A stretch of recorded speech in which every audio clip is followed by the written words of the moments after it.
shaxayilka la hiisami mahayo haddaynu lamaanahe waylilaahi ahaanin soo lurkiisa jaxayilka la hiisami mahayo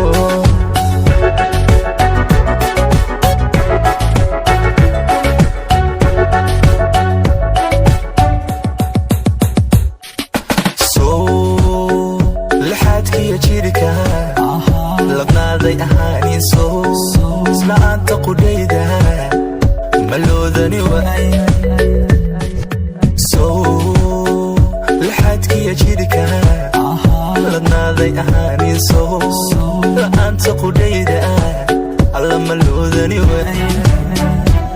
soo haween balkooda dhammaanka maleexan soo labaatan dhigaaga laloola mimaysi soo haween balkooda dhammaanka maleexan soo labaatan dhigaaga laloola mimaysi haddaynu lamaanahe waylilaahi ahaanin soo lurkiisa shaxayilka la hiisami mahayo haddaynu lamaanahe waylilaahi ahaanin soo lurkiisa jaxayilka la hiisami mahayo